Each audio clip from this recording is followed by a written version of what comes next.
the History Department's annual Law Lecture, which is also part of the Humanities Forum. And I have a couple of short announcements before we start. The program today is that after I introduce John obviously will give his talk, we'll have a brief Q&A. Then I will invite Carol McCann and Jason Leviglio to come up to the podium with me for an important announcement.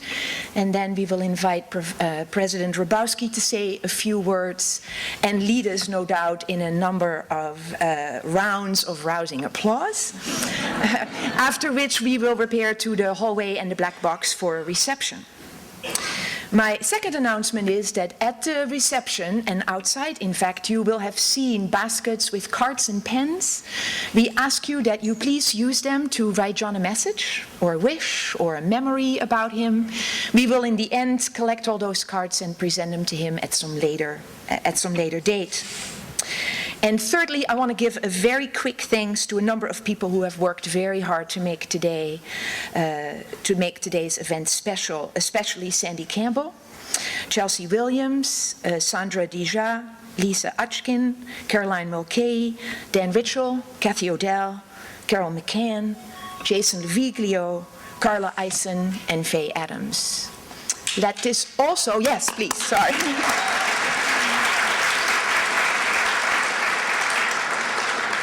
Please all check that your cell phones are off, by the way.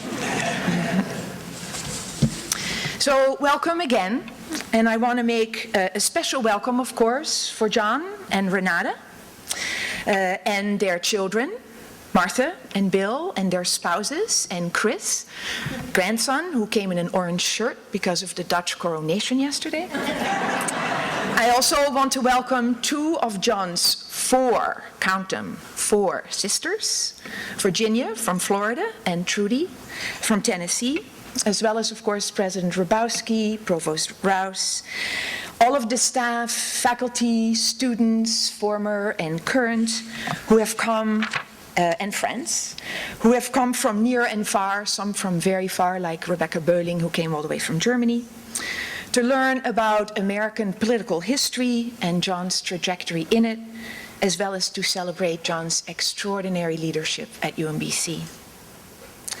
I don't think I have to tell anybody here that this is a bittersweet occasion. I've broken my head for weeks to find an alternative to that tired cliche, but I couldn't find one. John has been a major force at UMBC, and it is hard to imagine this university without him. As you all know, this is the Low Lecture, named after Gus Low, a founding member of the History Department. And the one thing we historians can set our annual calendars by is John's introduction of Gus Low. And this year will be no exception. The person John rarely talks about, however, is himself, and that's what I'm here for. John received his BA from Harvard 50 years ago, in 1963.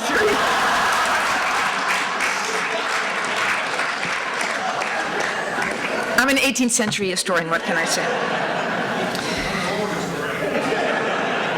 So he received his BA from Harvard, Phi Beta Kappa, in 1963, and then he spent 5 years as an officer in the Navy.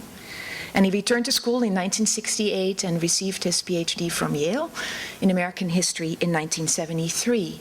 That's also the year that he started as an assistant professor at UMBC, gaining tenure in 1978 and becoming a full professor in 1991. To date, John has published 5 books, and I'm not going to tell you their titles, but he has published 2 monographs. He has authored a textbook. He has largely written volume 8 of a very important encyclopedia of American history, and he recently published a book for the National Park Service. He has published numerous articles and essays in such venerable professional journals as the American Quarterly, the New England Quarterly, the Journal of Policy History, Political Science Quarterly, and he has also published many chapters in books. He's been a referee for all the major journals in American history. He's written many reviews. He's received distinguished grants. He's been a consultant for agencies ranging from public television and the Maryland Department of Education to the CIA, and I could go on and on. In addition to being a nationally recognized scholar of American politics and policy, John has been a consummate teacher, for which he was recognized with a UMBC presidential teaching professorship from 1999 to 2002, and a University of Maryland Faculty Merit Award for Excellence in Teaching in 2000. Moreover, in appreciation of both his scholarship and his capabilities as a public speaker, the Organization of American Historians has appointed John a distinguished lecturer no less than 4 consecutive terms from 2004 to 2016 so far. While we all appreciate John's important scholarship, his skills as a teacher, his dedication to students, what defines John first and foremost for many of us in this theater, I think, is his leadership in shared governance, as chair of the history department, and as dean of Cass. John was a member and often chaired numerous faculty senate committees, and he served as president of the faculty senate twice, from 1983 to 85 and from 2000 to 2002. He was a member or chair of every important university committee at least once in his 40 years at UMBC. He chaired many major search committees for senior administrators, and he sat on every important task force. In addition, John served 3 terms as chair of the history department, from 1992 to 98, and from 2002 to 2005, and he left us then to become dean of Cass, in which capacity he has now served for 8 years in rather challenging times. And to all of these assignments, John brought his tremendous work ethic, his integrity, his political acumen, and his wit. I first met John in 1994 when I came to campus to interview, and he picked me up from the airport, drove me all around, particularly through Ellicott City, which made me, who had never been in Maryland, think that all of Maryland looked as cute as that. And I accepted the job at UMBC largely for its geographic location, but once I joined the department, I came to realize what a fantastic choice I had made, because the UMBC History Department was a wonderful community, in great part, as I quickly learned, because it had a marvelous chair who set just the right tone to bring out the best in all of us. John created an atmosphere of seriousness of purpose. He set an example that encouraged all of us to feel that we were engaged in an important mission: to do our research, to teach our students, and to participate in university governance. All 3 were important, and all 3 were expected of us. He set a tone of mutual respect and cooperation. We were encouraged to disagree, to state and defend our opinions, to air our views, but we were also expected, after vigorous discussion, to yield to the majority, to preserve our cohesiveness as a group, to defer individual wishes to our collective goals, and to get along. And his own skillful management of our conflicts helped achieve that goal. That tone of mutual respect was also reflected in a lack of hierarchy. All faculty members were treated equally. All teaching assignments were shared across the board. All voices counted, irrespective of rank. John was also a great believer in academic freedom. No one was told how or what to teach. There was no interfering in anybody's classroom, and that was quite holy to John. We were never allowed to forget that we were part of the history department, and this is in all caps in my notes here. A department that was built up by men like Jim Moore and Bob Webb, who had set high standards across the board, and whose legacy of university-wide respect it was our duty to preserve. We historians hired well, never failed in our bids for tenure, played leadership roles in the university, won UMBC and system-wide teaching and research awards, garnered prizes for our scholarship, and we got along. No dysfunctionality for us. Now, let me hasten to add, lest anyone here thinks that with our emphasis on duty and esprit de corps, being in the history department sounds suspiciously like being in the Navy, we also had a lot of fun. It's just that John made clear that we had big shoes to fill and high standards to uphold. And seemingly effortlessly, John facilitated our ability to be the best community we could be. He used to walk the hallways, partly to relieve, I think, a painful back, raising his hand as he walked by open office doors that had people in it. But he never intruded unless you called on him, but he made us feel that he was on the bridge. I used to see him in the department office where he was ever ready with some clever remark that usually went right over my head, and the occasional wisecrack, and those I usually caught on to a little more quickly. He presided over our faculty meetings too, with wisdom and with wit, and with a steady hand. He took all complaints and suggestions seriously. His door was always open, and he made us all feel valued. He never tired of beating our drums to the administration, and conversely, in all of his functions outside of the department, he did us proud. John brought those same values and qualities to the dean's office. When I served on the search committee to find John's replacement as dean, one hapless candidate asked us what we were looking for in a dean. And in response, we started rhapsodizing about our ideal dean, who, it turned out some 10 minutes later, looked suspiciously like John.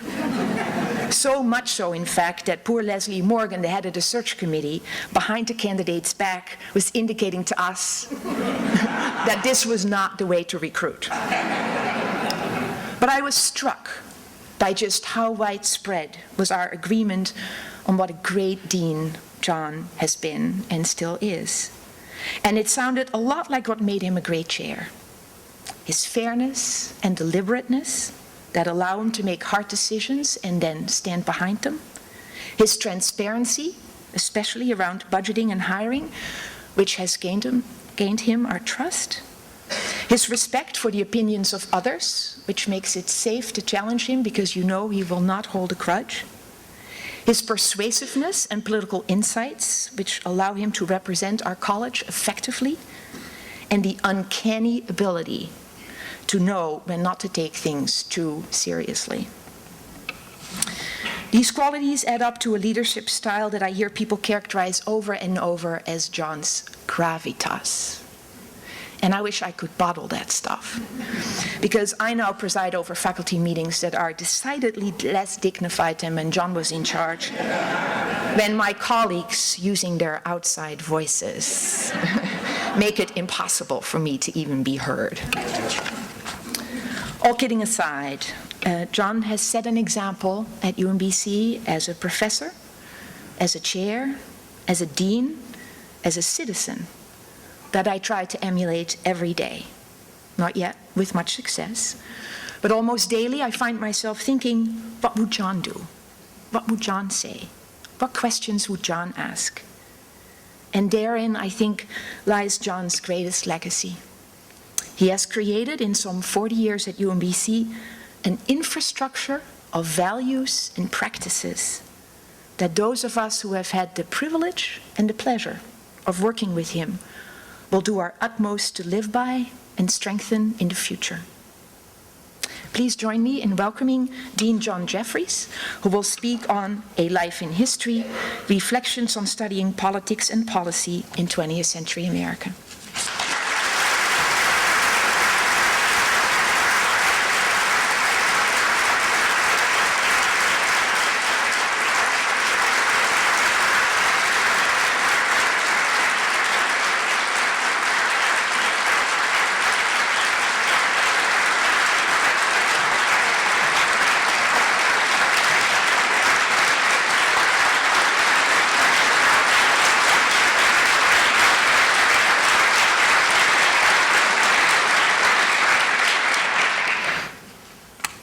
Jeez. Thank you very much, Marjolaine. I'm not, I think, the first to say it, but it is nice to hear your eulogy when you're still alive to hear it. So good afternoon, and thank all of you so very much for coming. I'm really honored to give this year's W. Augustus Lowe lecture, honored because I've been asked to do so by my friends and colleagues in the history department at the university, but honored also because of Gus Lowe. Gus was a remarkable man, born in 1913 into an African-American sharecropping family in the Mississippi Delta. A veteran of World War II, one of the first black PhDs in history to graduate from a white university, editor for some years of the Journal of Negro History, editor of the first modern and scholarly encyclopedia of Black America, and the founding member of our history department.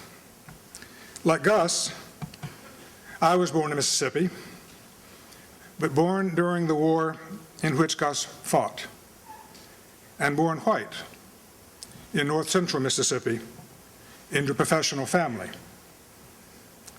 not born black into the Delta, into a sharecropping family. And Gus reached out across the gulfs of age and experience and race to befriend me when I came to UMBC. He also more than once counseled us in the history department to remember that we're a family. And I've been extraordinarily, inordinately lucky to be a part of that family for some 40 years now. In view of my own family upbringing, it might seem inevitable that I became an historian, though of course most lives, like the history in which we lead our lives, are shot through with contingency and surprise. My father was an historian. I come from a Southern family, like so many deeply interested in the stories of the past. And I was reading some of those stories from the age of 6 or so. We lived in downtown Annapolis in the 1940s, down Duke of Gloucester Street from Church Circle and from Reynolds Tavern, which was in the public library. I'd walk up the street or ride my scooter to the library and read, among other things, the Bobbs Merrill series on the early lives of famous Americans. It was then that I received my first lesson in the politics of historical interpretation. At supper one night, no doubt reflecting the patriotic nationalism of early post-War II America, I announced to my Georgia-born and Alabama-bred mother and my Alabama-born and bred father that Robert E. Lee had been a traitor to his nation.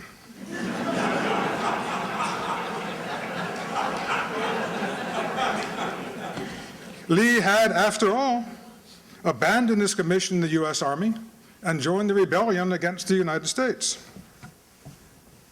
Well, once they choked down their food, my parents instructed me that, to the contrary, Lee was the finest sort of man and patriot, devoted to honor and to his state. I later concluded, perhaps with some apologies to Trudy, one of my sisters, that while my parents had a point in the context of 1861, I was not altogether dissatisfied with my own revisionist interpretation of Robert E. Lee. In any event, despite my roots, and perhaps scarred by that early effort at historical analysis, I did not start out to be an historian. What follows then is partly autobiographical narrative and partly reflection on how I came to have not just a life in history, as we all do, but a life in history as an historian, and as an historian of mid-20th century American politics and policy. So when I was a junior at Annapolis High School in the fall of 1957, the Soviets did this stunning thing. They put the first artificial satellite, the Sputnik, into orbit around Earth. This occasioned one of the recurrent critical appraisals of American education, this one, with its contemporary resonance, concerned about deficiencies in teaching math and science. Annapolis High had a new advanced math course by the following year. and the professors and scientists from the Naval Academy and from the experiment station across the river quickly organized weekly evenings of enrichment for a small number of us at the high school deemed particularly talented in math and science. We were encouraged to pursue science or engineering as a career. I won an engineering scholarship to Johns Hopkins, but instead took a Navy ROTC scholarship to Harvard, whereas my high school yearbook records, along with my flat top, that I intended to major in engineering. At Harvard, I had what John Foster Dulles, Secretary of State in the 1950s, would have termed an agonizing reappraisal. I did take calculus and physics, had to for the Navy, but I came to realize I didn't enjoy math all that much. Apologies to Freeman. And the bargain, I didn't much like laboratories or equipment either. So I altered course and became a history major. I should note in passing that my first major assignment on board my ship was as the electronics officer. As we said, there's the right way and the wrong way and the Navy way. When it came time to decide upon a senior thesis, I wrote in spring of my junior year a pretty decent prospectus for a study of an 18th century Annapolitan.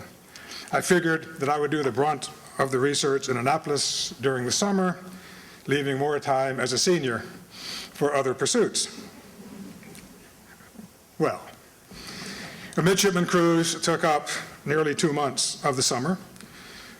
Probably predictable sloth and other indulgences occupied the rest of the summer. And I don't know, apologies to Marlene, that I was ever that devoted to colonial American history.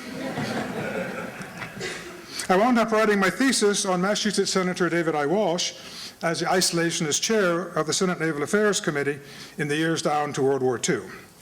I was drawn then, as I've been drawn ever since, to studying U.S. politics and policy in the 1930s and World War II. I thought then, as I have thought ever since, that politics and policy are of crucial importance to understanding the past. Not the only important topics for historians, to be sure, but important ones. Who votes for whom and why? Who holds office and wields power? How is policy made and implemented, and with what consequences?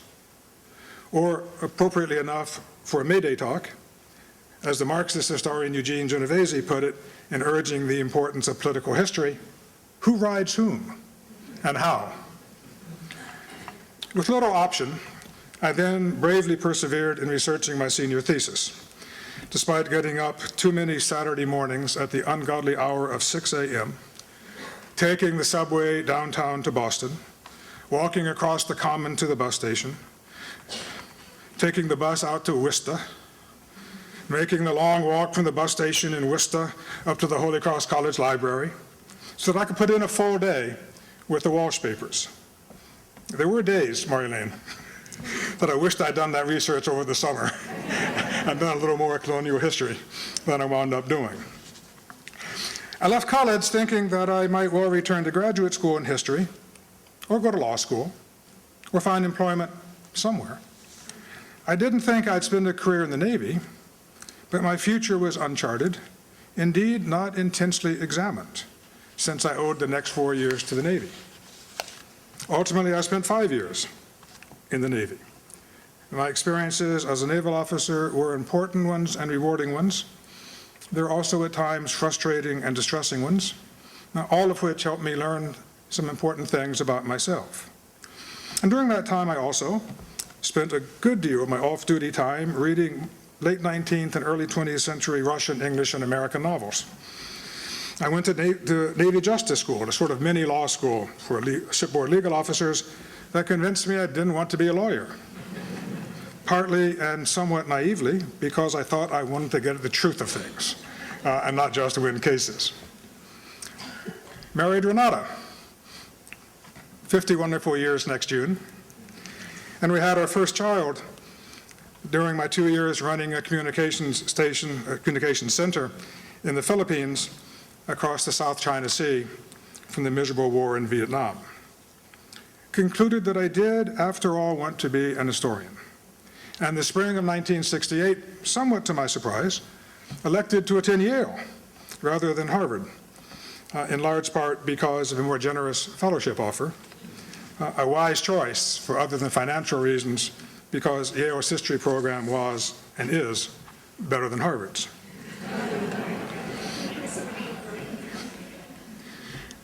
At least one vote of confidence down there. I was a somewhat anxious and not so young beginning graduate student in the fall of 1968. I'd done surprisingly, perhaps shockingly, little reading in history while I was in the Navy. I was 5 years away from studying history, and I had a family. Our second child came when I was in graduate school. But my anxiety about getting on with my life and supporting my family did provide some substantial motivation to complete my PhD in just barely over 4 years. My first research seminar in the fall of 1968 led to a paper on the 1942 elections in Connecticut. For again, in graduate school, it was mid-20th century political history that called me. In planning that paper, I explained to a second-year student how I intended, naively and conventionally, to do my research and analysis. Establish the historical context, chronicle the campaign, explain the outcome. Laborious, perhaps, but not so complicated. He took me aside and said, "John, you need to read an essay by Lee Benson entitled Research Problems in American Political Historiography." All these years later, I still vividly recall reading that essay, dense, indeed turgid, but exciting nonetheless, in the graduate reading room at Sterling Library with the afternoon sun slanting in through the lovely windows. It was as if the scales fell from my eyes. Benson said that historians did political history all wrong, impressionistically. Indeed, he said, ahistorically. What was essential, he said, was to study voting systematically, to ascertain who voted for whom, and where, and when, and to use elongated time series instead of focusing on one election at a time. He properly insisted, too, that statistical analysis gave only what he called potentially verifiable hypotheses, to be verified or not, by doing painstaking, traditional, historical research and analysis. Benson aimed grandly, if not realistically or convincingly in my view, for the scientific study of history. But his basic approach to electoral history struck me, still strikes me, as on the mark. I stumbled through that first research project, traveling around the state, reading local newspapers, learning about ethnic groups because of the importance, especially of Italian and Polish and Italian-American voters in Connecticut, consulting census reports for demographic information by town and ward, using a small pull-down mechanical calculator, and I have it for show and tell, a circular slide rule to get the percentage of the vote. And that's how I did my sums and my percentages and my analysis. Now, a Texas Instrument calculator that did only the 4 arithmetic functions cost $100 in 1968, $650 in today's money, and that was somewhat beyond what a graduate student could afford. I even did, in that first paper, some fairly primitive pencil and paper rank order correlations to look at what's happening in the voting. So as a result of this first foray into electoral history, and with a generous grade and kind encouragement, I determined to do a dissertation on Connecticut politics during World War II. This required a lot of preparation. I had to do the fundamental, intensive research on Connecticut's wartime history, social and economic, not just political. I had to master the relevant literature in political science and political sociology, as well as in political history. And here I should mention not only Benson, but also Samuel P. Hayes, who argued for what he called the social analysis of political life. Benson and Hayes helped to bring about the so-called new political history, rooted in systematic, quantitative, and social science approaches to the study of American politics and elections. This was one of several important new social science-oriented histories of the 1960s and 1970s that seemed so exciting to us then young historians, and that were in fact so illuminating, although they lost their pride of place in ensuing years in the inevitable and the healthy changing currents of historiography. I also had to get up to speed on quantitative analysis well beyond what I'd done in that first paper, and this for someone who had left math behind some years before. I mastered basic statistics and methods up through multiple regression analysis. I learned how to use the Yale Computer Center late at night, very late at night for graduate students, and prepare my own headers for the huge batches of punch cards recording voting by town and by ward. The first time I submitted my header and boxes of cards, the mainframe shut down. I was certain I had done something terribly wrong.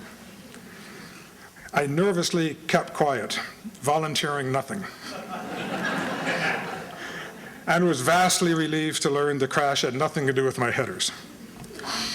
I talked with somewhat bemused political scientists on the same floor of the Hall of Graduate Studies as the history department.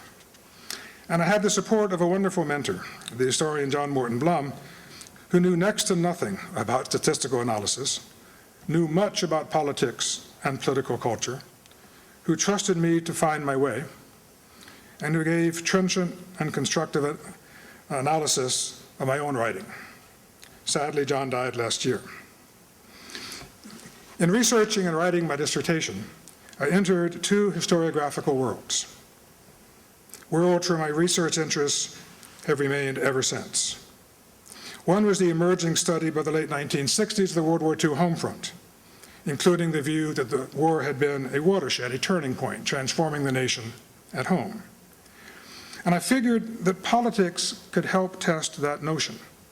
If voting behavior was so embedded in and reflective of the society and culture, then voting patterns, whether similar to or much different from the 1930s, should help to understand the war's impact on the American people.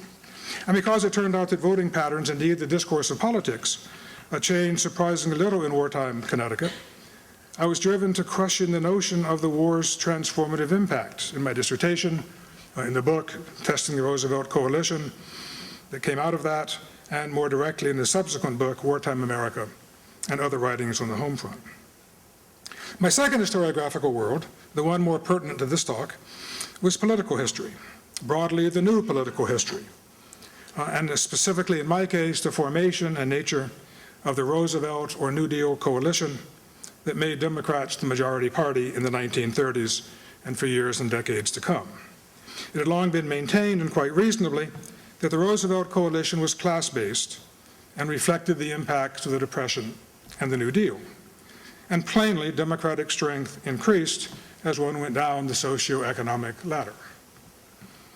This conventional understanding of the socioeconomic basis of the New Deal coalition, however, was at some odds with analyses by Lee Benson and increasingly by other historians.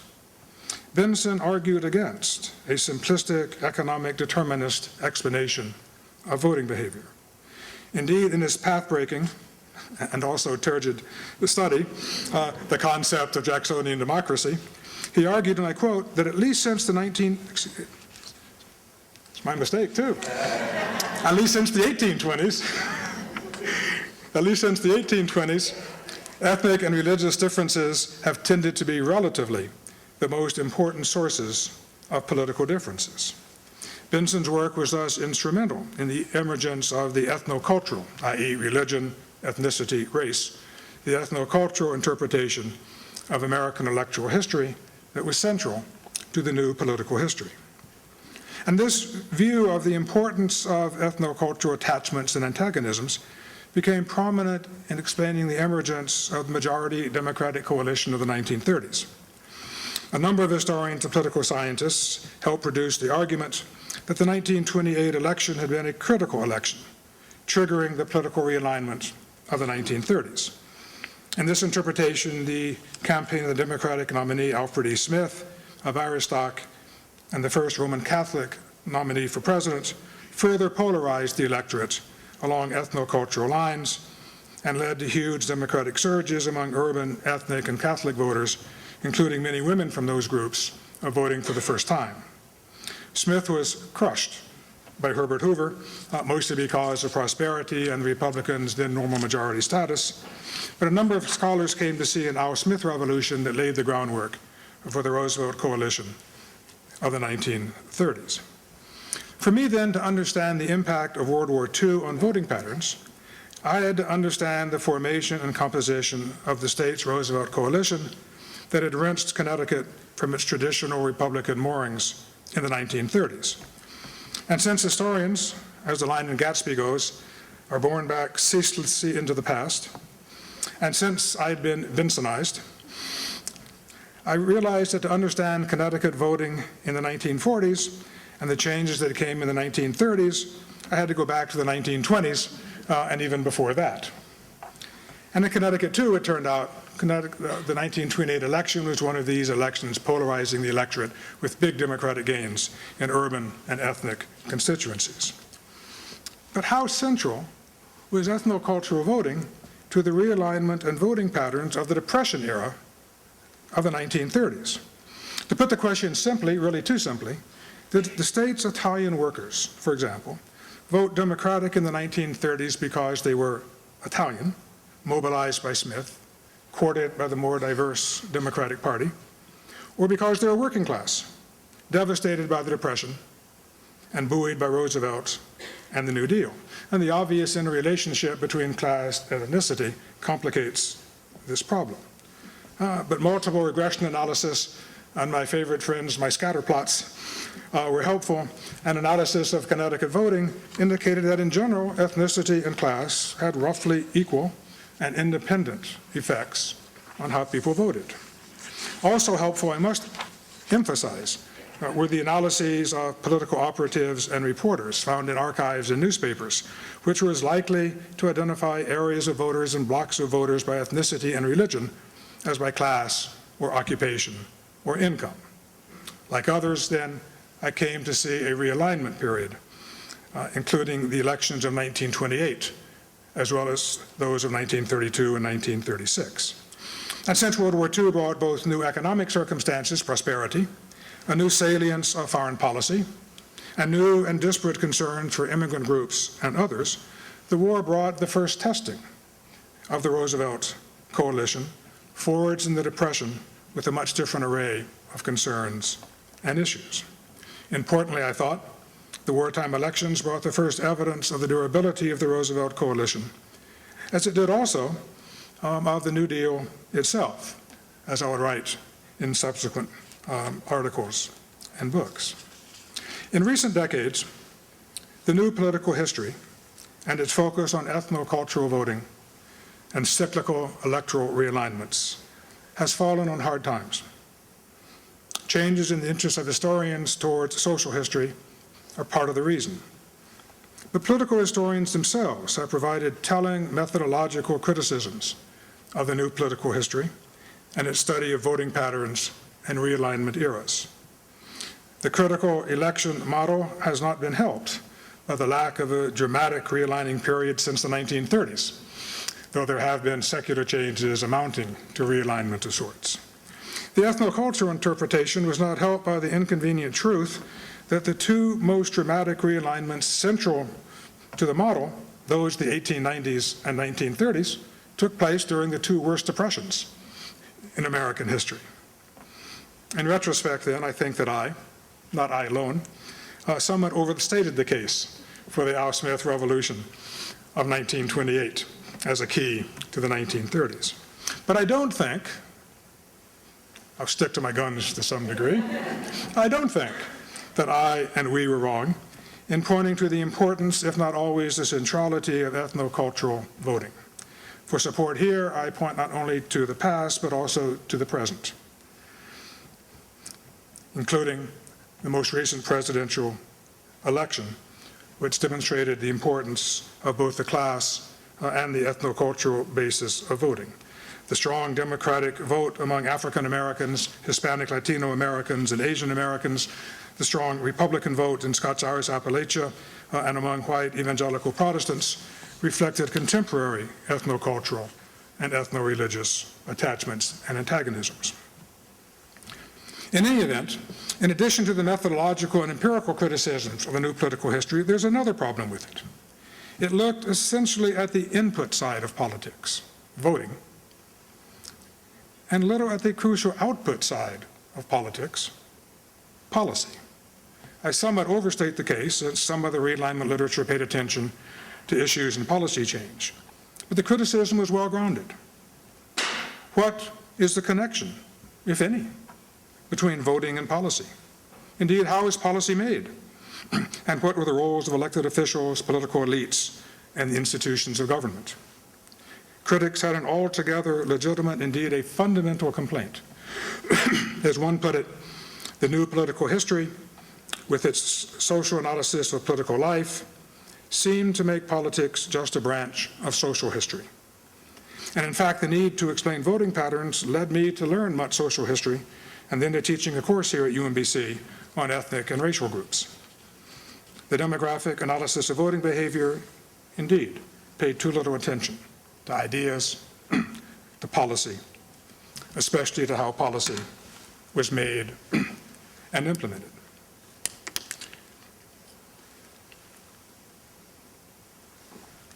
If some scholars launched effective broadsides at the new political history, it was UMBC's own Hugh Davis Graham, a brilliant historian, Dean of Social Sciences when I came to UMBC in 1973, an indefatigable whirlwind of ideas and research and writing.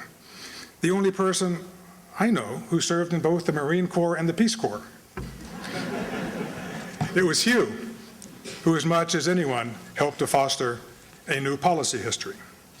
Indeed, it was enormously fortunate to me that I came to UMBC after my year as a non-tenure track instructor at Princeton. Fortunate because 1973 remains the year with the greatest gap between PhDs awarded and jobs available in American history. Fortunate because I joined a university of what turned out to be enormous dynamism and achievement. Fortunate because I joined a department of exceptional scholars and colleagues, and a few of whose names, only a few, I'm afraid, I need to call, since an institution needs to know its own history. Joe Arnold, the Dean of Baltimore Historians, as he was rightly called, at his untimely death. Bill Becker, here today, a distinguished business historian lured away by George Washington University, where he served numerous happy terms as chair and in other leadership positions. Jim Moore, for some time our chair, and whose fine scholarship wrote him at Guggenheim before he was hired away by Oregon to become chair and distinguished professor. Sandra Herbert, a much honored world-class scholar of Darwin. Kachi Yip, also retiring this year, whose remarkable achievements have led him to being honored as both the UMBC Presidential Research Professor and also a UMBC Presidential Teaching Professor. Victor Wexler, who also served in the Dean's office, and of course Gus Lowe and Hugh Graham, who was ultimately hired away for an endowed chair at Vanderbilt. A couple of years after my arrival, we were lucky to hire Bob Webb, along the foremost U.S. historian of Britain, to join us as chair, and he was then joined by Jim Grubb and Rebecca Bowling, and large new cohorts of fine historians.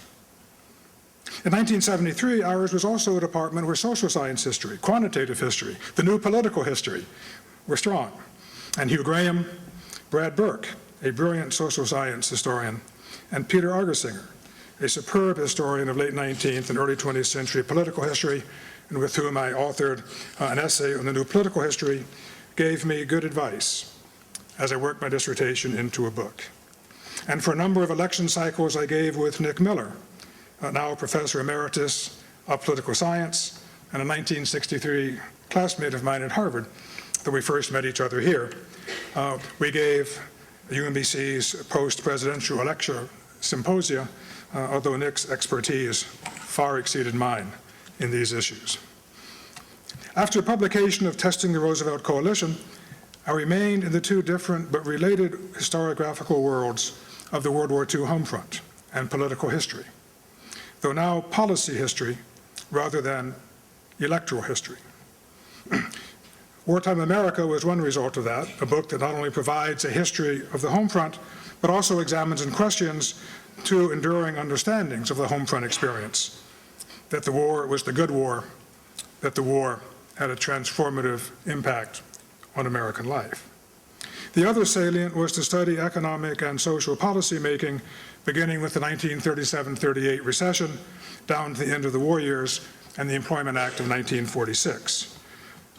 That analysis has partly appeared in Wartime America, but in a good deal more rigorous detail, which you need not look into, in scholarly journals and a book of essays by some of his students honoring John Blum. Now, this turn to the study of policymaking came organically, to some extent, from the directions of my own work and interests. Indeed, it took me back to where I began as a college senior, looking at an aspect of Roosevelt-era policymaking. Moreover, I've tried to root my study of policymaking still in the matrices of politics and public opinion, not just the documents found in the archives. But my work in policy history came substantially as well from the criticisms of the new political history and the arguments for a new direction.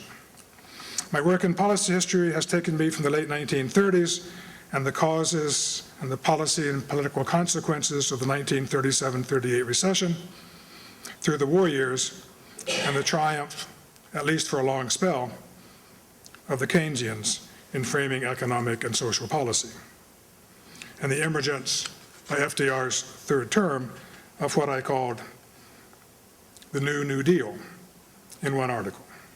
This New Deal departed from an earlier New Deal emphasis on a balanced budget, one that had helped trigger the recession of 1937-38, but also from earlier New Deal emphases on planning and controls, on structural reform and redistribution, and on public assistance. An influential group of administration officials came to believe by the late 1930s that with sufficiently large government spending, the nation might return to prosperity. Indeed, that spending on liberal economic and social programs might bring both economic recovery and social reform. And then the huge deficits of World War II demonstrated that deficit spending could bring both full production and full employment, lead towards shared abundance, and Roosevelt, by the end of his life, was advocating an expansive and expensive economic Bill of Rights that would take place because of how government spending towards shared abundance could bring an America of tomorrow, altogether different, he said, from that of the 1930s. This line of research required me to read not only contemporary social scientists and multidisciplinary scholars of policymaking and the development of the American state, but also Roosevelt-era economists and policymakers, and to scour documents in the Roosevelt and Truman libraries and the National Archives to try to find out, among other things, just when, indeed whether, Roosevelt himself departed from his quite conventional understanding of fiscal policy to an embrace, even an understanding, of Keynesian analysis and the importance of fiscal policy. He may have launched a New Deal, but as countless Roosevelt scholars have learned, he kept his cards very close to his vest. My own career as a political historian, then, has reflected trends in political and broader historiography since the 1960s. Mine has been a life in history, not only in the obvious sense that all of us live in history, or even the fact that I've lived it as an historian since I entered graduate school 45 years ago, but also in the important sense that the times and the historiographical currents in which I have lived have in fundamental ways shaped the history that I write and that I teach. I've talked today about my research and writing, but both, and the times I've lived in, have deeply informed my teaching, especially my course on ethnic history, my undergraduate course on American history from World War I through World War II, my former seminar on social science approaches to history in the history graduate program, my seminar on public history in the public policy PhD program. Perhaps the most rewarding thing I've done as a teacher was to have nearly a quarter of the pieces in my 1929 to 1945 volume of the Encyclopedia of American History written and signed by UMBC undergraduate and graduate students. And my most challenging, always my most interesting course was on post-1945 U.S. history, the history of my own time, a history that looks different almost every year as it recedes into the past and is illuminated by new perspectives and new archival evidence. A life in history indeed. For a political junkie, it's also been a wonderfully interesting and satisfying life in history.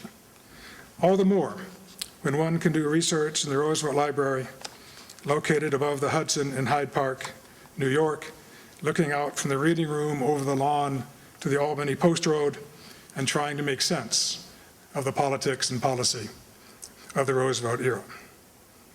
It's distressing to me that the history of the Great Depression has such unexpected contemporary relevance.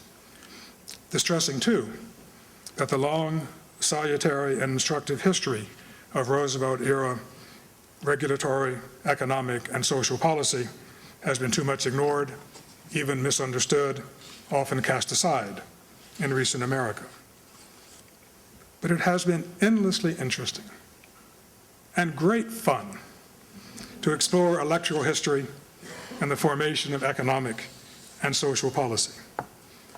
I look forward to returning to scholarship on politics and policy when I retire in July. My life in history in all the senses will continue beyond my academic appointment. Thank you for your kind and your indulgent attention to my remarks.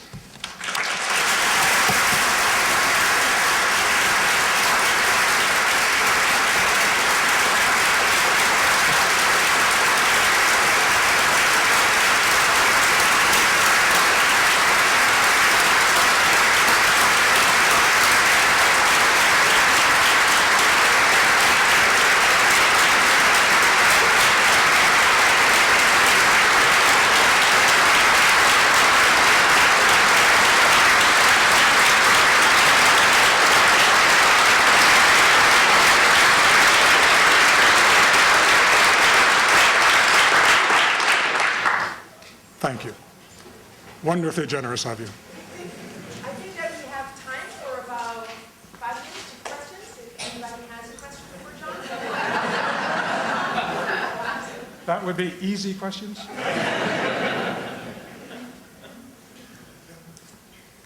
I have a question that focuses on the concept of power.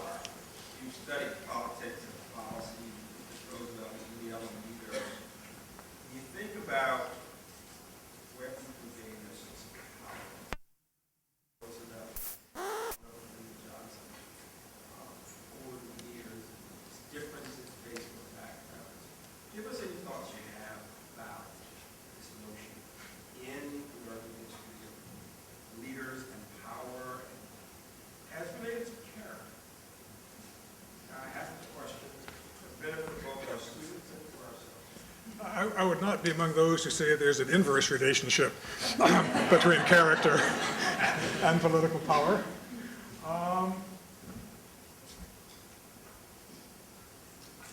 This is possibly a question that I should ask my colleagues in political science to answer. In some ways, the president I've studied most is Franklin Roosevelt. And it's certainly the case that both Roosevelt's character, but also, and importantly, his personality, were important to how he gained and discharged power. And it is said, I think, with some real truth, that among the things that helped to form Roosevelt's character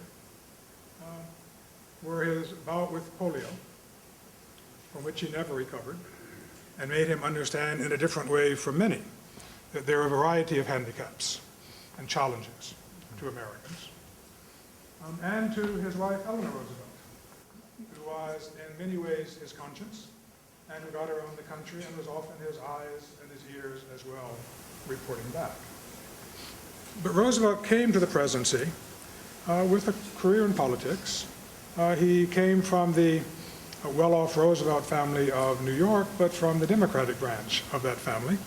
And he was among those who understood that inherited good fortune brings with it responsibility for using inherited good fortune for the public good. And you can see this in Roosevelt's political career quite before his folio and becoming governor and then president. I think the other thing that I would say about successful politicians who get power is that they are, if nothing else, persistent. It's one of those things that I told the students yesterday at our student recognition ceremony, that talent can take you a long way, commitment and perseverance and persistence can take you further. If you look at our presidents, we have had presidents of varying character. Lyndon Johnson was in many ways a great president, in many ways the reverse, and certainly he is one who strikes me as characterologically challenged, except for a commitment that turned out to be genuine, and he could operate on once he was president and no longer senator from Texas, and a concern for the poor and for the disadvantaged, and his support of civil rights was genuine in the 1960s. And it came from a character that was there, but that in getting along in politics in the state of Texas, you had to be very careful. It was a hard question for me. The Academy has changed a great deal since you and I did it in the 1970s. What advice would you have for young scholars, young people thinking about careers or beginning careers in the Academy? We're talking about those who are already in graduate school and committed to such a career? And those who are beginning careers. Yeah. Work hard and have fun. And I have really enjoyed my life in history. When I said it was fun, even in my text there is exclamation point, and I never use exclamation point, as many people would know. Enjoy what you're doing. Don't think of this as one more article to write or one more book to publish. Doing history, doing political science, doing whatever calls you should be fun. But work hard at it too. And keep an eye out to where you're going and how things are. But I think those are two things I would say. Work hard, be committed, have fun. Okay? So you talked a lot about Oh, I'll get back to you. history and policy history. Yeah, listen. And where, and the challenges of our work today, where do you think that will go? Is there a future for political history? Ah, I see. I thought you were asking me about the future. I always say that the greatest tool of trade for historians is hindsight. And that we can tell you reasonably about what happened and why. Trying to predict, we're no better than my friends the economists sometimes.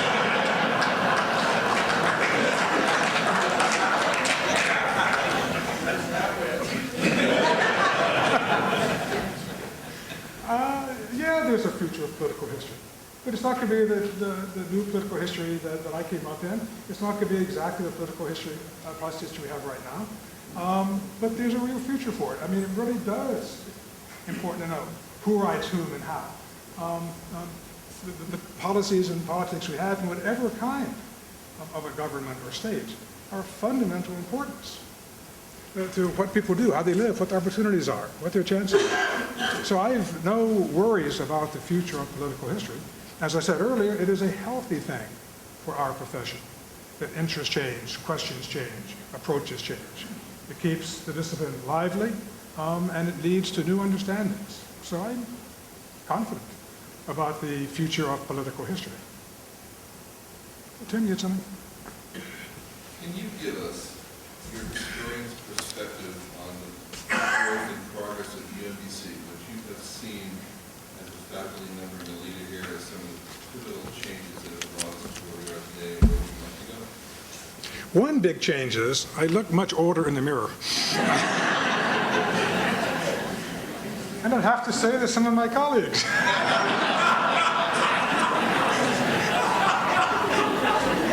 Look a bit older than once they did.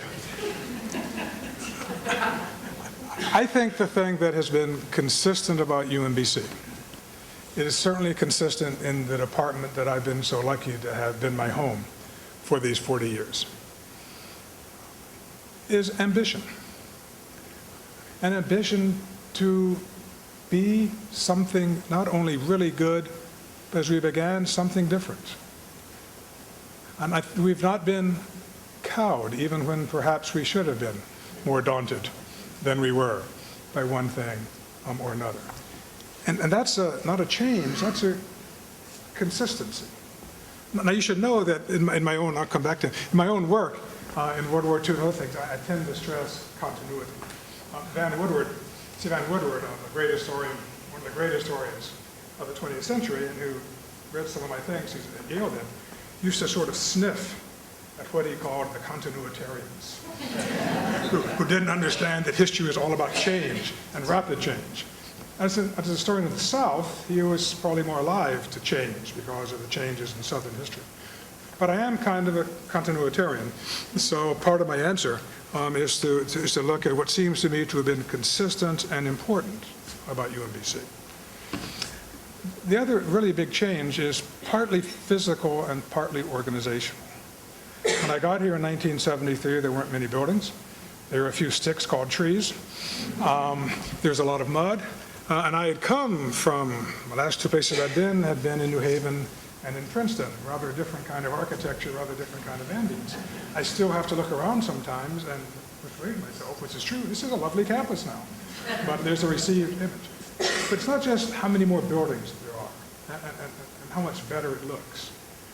It's a more complicated and complex university. Twice as big in many ways, but much different from the relatively small, basically liberal arts college that it began. It was only early on that Joe Mulligan, later Hugh Graham, began to build the graduate school at UMBC. So it's a difference in size and scale, but it's not just a physical change. It's also a change in complexity and the range of disciplines we have, and the excellence of those disciplines, some of which we didn't have back in 1973. And it's been fun to spend these 40 years here, and a rewarding kind of fun as well.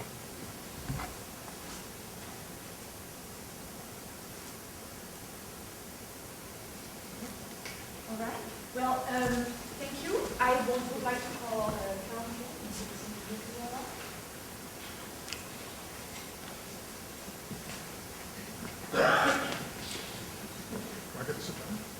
again. Yeah, should John sit down? That's a good question. No, I think you should stand right here. So, good afternoon. On behalf of my colleagues, I want to ask your attention for one more minute as we take this opportunity to recognize the enormous contributions to UMBC made by John Jeffries. As Mary Elaine so beautifully recounted in her introduction, John has been here for 40 years, and in those years we have, as a community, confronted big challenges and amazing opportunities. His career parallels the growth and development of the UMBC campus in very substantial ways. In all of his roles, John has brought a unique combination of equanimity, humor, and steadfast commitments to shared governance and academic excellence. So on the occasion of his retirement, we want to present a gift to the campus that honors John's interests, commitments, and values. Therefore, this afternoon, we announce the establishment of the John Jeffries International Fellowship. In recognition of John's commitment to building a strong and distinctive undergraduate curriculum and educating students to become informed and engaged citizens, the John Jeffries International Fellowship will provide faculty with resources to create or redesign and teach a course in their fields with explicit international or transnational focus. Our expectation is that the resulting courses will be taught with some regularity and thus will help to broaden the intellectual scope of the curriculum in the College of Arts, Humanities, and Social Sciences. We are delighted to announce that in a matter of a few weeks, we have raised more than $25,000 in contributions from current and former college department chairs, program directors, and associate deans. We extend our heartfelt thanks to our colleagues for helping us to reach this important initial goal. With this seed money, we can endow the fellowship and launch a broader fundraising campaign to secure it for the future. So you will be hearing from us shortly. Please join me in congratulating John on his magnificent leadership at UMBC.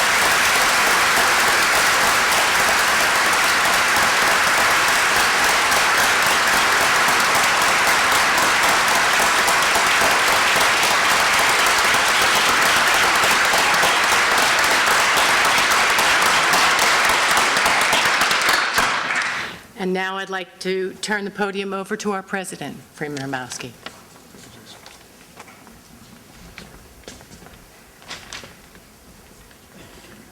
Each of us has a special relationship with John. Renata's somewhere here. I know she's right. Hi there. First of all, let's thank Renata for graciously supporting him as he has supported all of us. Would you thank her?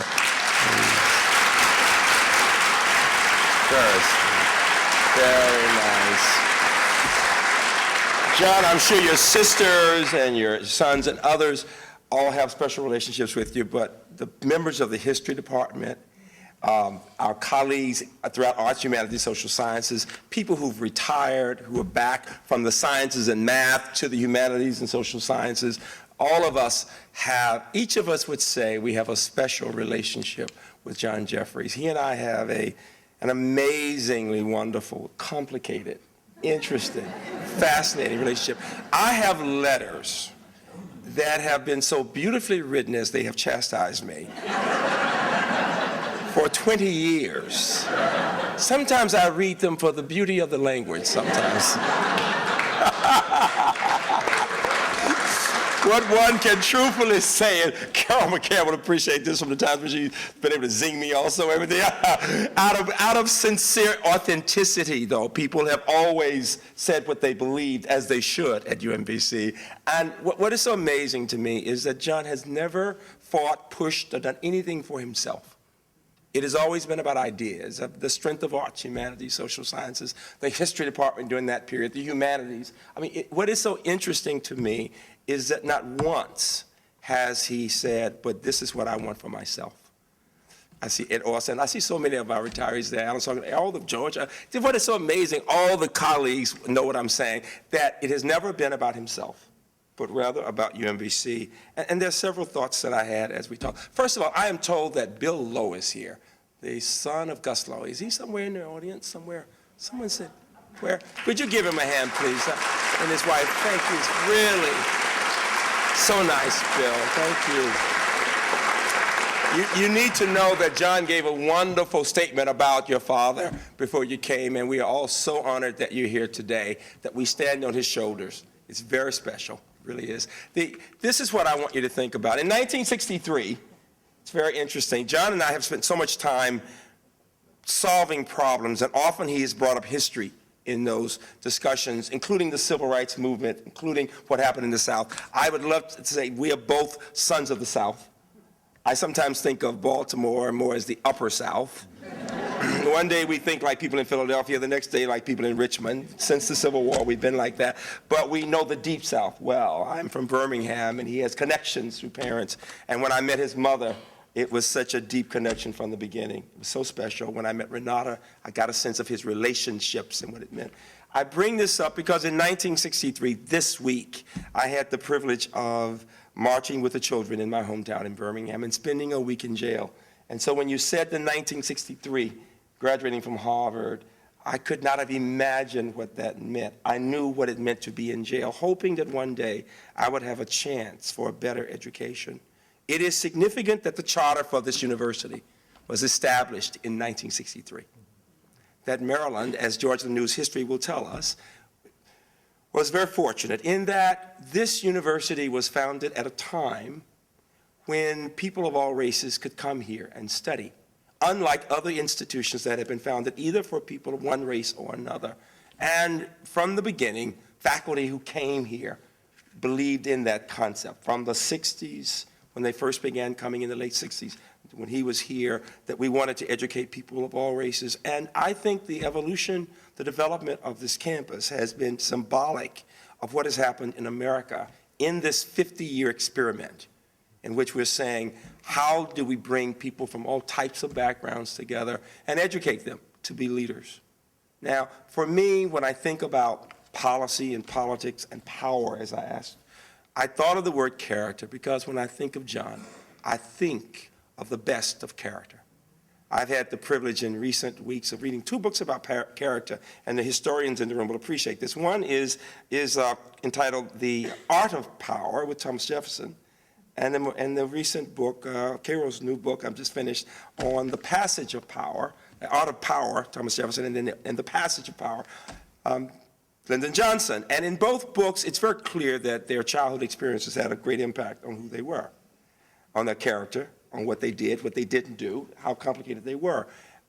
In contrast to Lyndon Johnson, whose father became a failure and that failure led to their living in poverty and his insecurities in many ways, but it's also his appreciation of helping people who were underprivileged. John would be what many Americans would call a man of privilege. He had educated parents, had wonderful, wonderful parents. I met his mother, wonderful woman, his father, an academic historian, and most significant, Phi Beta Kappa from Harvard, all right? And so he had a choice. He could be someone of privilege who helped only the privileged, or he could decide to give to the general public, to be for the public good. John has decided and has spent his life and will continue to do it, making a difference in the lives of all kinds of people. Aristotle once said that we are what we repeatedly do, that excellence is not an act, but a habit. John has been thinking and reading and even reinterpreting Robert Lee to his parents at an early age, and researching, writing beautifully, speaking power, speaking truth to whoever was considered power, saying exactly what he believed, but most important, in supporting others, in teaching, in research, in serving others. He represents the best of the UMBC spirit. He has done so much to build this university. This facility is here because he was one of those voices, along with many of you in this room, who said the arts and humanities and social sciences, Willie and others, are so important that we must do everything we can to invest in that part of the university. And for those reasons, John, it is the unanimous consensus of this group, of your community, UMBC, that you should be appointed both Professor Emeritus and Dean Emeritus. Congratulations, John.